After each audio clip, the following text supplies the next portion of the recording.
Lando, thank you so much for making the time to join us ahead of tonight's race. 2020 has kicked off with a bit of a twist for everybody, but especially for you. You've been propelled as the star of eracing.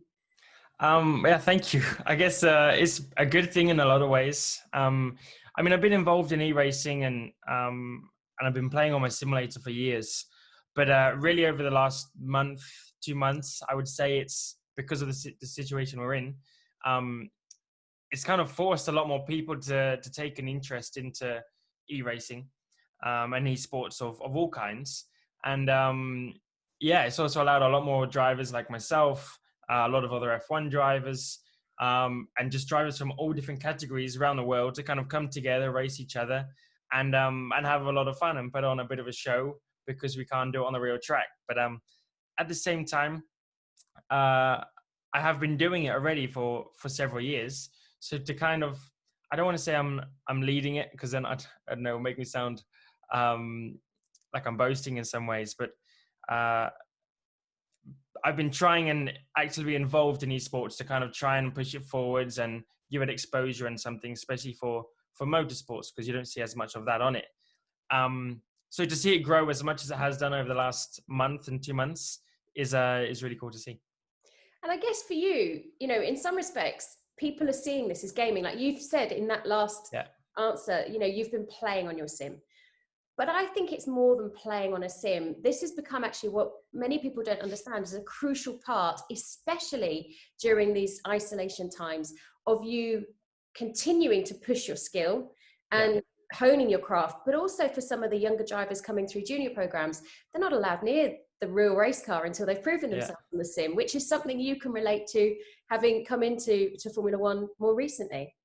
I can, you know, and I've used the sim not only to have fun and to play on, but I've used it to help me prepare for each category that I've gone into. So ever since karting, pretty much, so 6-7 years ago, I've used it a lot every year to help me progress into the next category above, and especially when you have some categories that you can't go and test in as much as you want.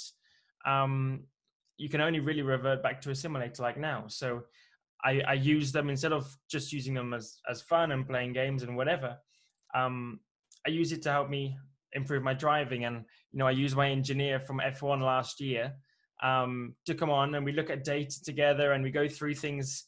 And a lot of the traits that I have on the actual racetrack, I have on the simulator and vice versa. And they relate back to each other very well. So if I want to improve some things in my driving, if I can improve it on the simulator, then a lot of the time I can also relay it back to the track and help myself improve on the actual racetrack. So it isn't just for playing; it is very useful for helping a driver or even me in Formula One to still try and become better and still try and work on things and work on my braking and techniques and feedback and so on. So it's still very helpful for me and even more helpful for the younger kids coming up, you know, 11, 12, 13, 14 years of age and so on, to really transition between categories and get used to driving cars from out of karting and so on. So it is becoming much bigger. And then I guess if you look all the way up to the top, like the races now at times with IndyCar and F1, then, you know, a lot more sponsors are getting involved. It's televised on Sky, is televised in America on NBC, it's all over the world now. So it's not just a game, it's not just helping yourself improve, but it's also becoming something much more where partners are getting involved and you can get publicity out of it and you get sponsors and so on. So yeah, it's being used for a whole lot of different variations at the moment. It certainly is. It's interesting here you talk about the different categories that you've developed through learning those or honing your craft on the sim. We were talking to Ollie Beerman, who's racing in this series a couple of days or last week for the program, and he was saying how he really finds he has to wear his gloves for the steering wheel because you know, you do feel otherwise it's very wearing on your hands. And I think that's the sort of thing that people don't understand unless they've actually been in the sim. Exactly. And I think, you know, with more and more of these drivers getting into it, I think a lot of them are realizing sometimes that it's a lot harder than what it looks. And as for my equipment, I'm using the best stuff to be able to allow me to, or to be able to make it feel as close to real life as possible. So making sure I have the best steering motor to give me the best feedback through the steering wheel, because you obviously lack the feeling of G-force and the feeling through your body, which is so important in an actual race car, but so incredibly hard to replicate in a simulator unless you got, you know, it costs millions and so on. So you really got to have everything else as good as possible, from your pedals to make sure that they feel like the car you're driving. So obviously you can change it between GT cars, Formula 1, Formula 2, Formula 3. All these different cars have different feelings on brake pedals and steering and so on. So being able to adapt your own equipment to basically feel it like the car you're actually driving, that you want to drive and so on, is very important to make it feel close to real life. So yes, it's very important, and that's why so many people use it at the same time. But it is also very difficult, and you're getting a lot of people now who maybe can't afford to go racing in real life or to go karting or something, and use a simulator, and they win championships and they win competitions.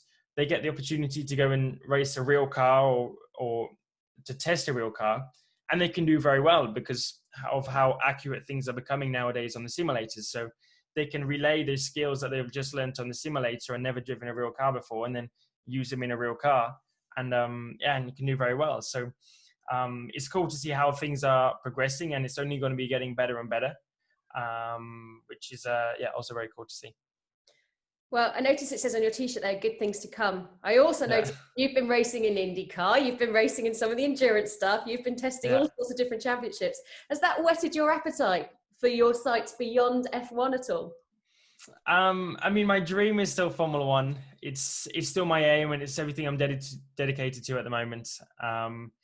It's what I worked so hard for since I kind of started racing, was to get to F1 and to win races and hopefully win a world championship. So that is my aim for the next however many years, is to aim towards that goal. But at the same time, if I get opportunities to go and race in IndyCar, or to go and race a V8 in Australia, or to even try a NASCAR or something like that, then I'm 100% up for it. I've not done loads of different things in my actual career. I've done quite a few variations, but not like I've never really driven GT cars that much. So when I went out to do Daytona 24-hour with Fernando and Phil Hansen, then it was a completely new world for me, driving 24 hours instead of just like a 1-hour race or something, driving in the nighttime, driving with different categories on track. The whole experience was completely different, and I loved it because it was so different, and it challenged me in a lot of ways, and ways I never got challenged before. So I would love to get the opportunity to go and drive different cars and different competitions, but also to go and race against drivers which I never get to drive on an actual track in Formula 1. So to drive against the IndyCar drivers, to go and race against the V8 supercar drivers, is something I would very unlikely get to do, if I just stayed in Formula 1. So to race with them virtually is cool, but if I got the opportunities to go and race with them for real, it'll be even cooler. That would be pretty awesome. It's almost like going back into the times of Stirling Moss when he'd step out of a Formula 1 car into an endurance car, into that real multi-skill. It's cool. Performance. Very cool. I also noticed behind you your helmets, and I understand you donated a replica to Colonel Tom Moore during these times. It wasn't even a replica. It was the one. Like, these are my pride possessions. These are I got a couple more down here. This is like the one thing that I really get to keep and remember races by. And I'm lucky that Bell, so this is a Bell helmet, but they allow me to pretty much use one new helmet for every single race weekend of the whole year. Wow. And obviously I try and dedicate the helmet in some way, design and text, to that one specific race. So like this one was Mexico. Obviously got the skull on the back, some nice floral patterns, nice colors. But it's my little thing to remember each race by. And I have one helmet for, this one was pre-season testing. This one was for the Monza race last year in Italy with Valentino Rossi. This one obviously Mexico.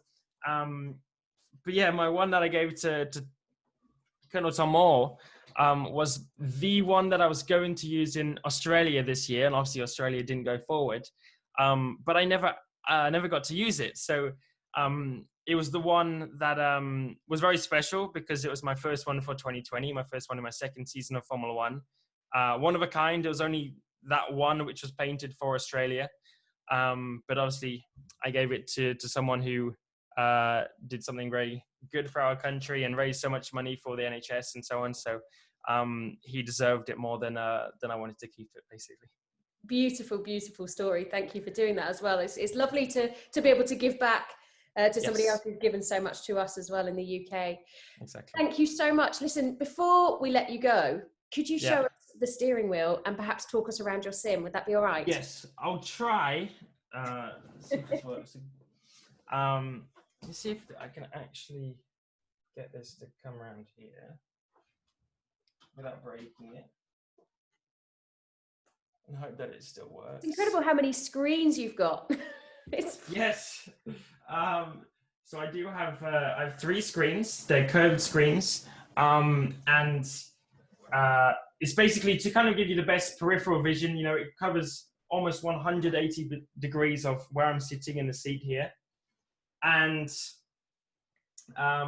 yeah, so I can see out my mirrors. I can see cars alongside me, and obviously I have my main screen in the middle. This one I use for my streaming and to talk to my chat and to interact with the people asking questions. Let me come to my steering wheel. Try not to plug this. And you've got your telemetry as well. I do. So here is some of my telemetry, which maybe looks a bit complicated for a lot of people. But these are like the main things. These are the main things that we look at as race drivers. So we come in after our qualifying or after practice, and when you see us going through data, this is pretty much what we're looking at. So we see the throttle, the brake in these couple lines here.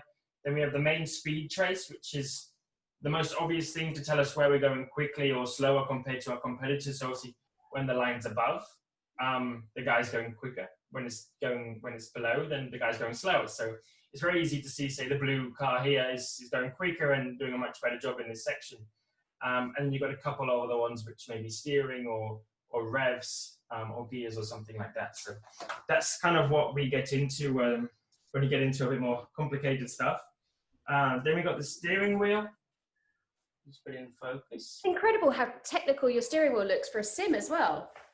Yeah, I mean, this is simple compared to a Formula One one.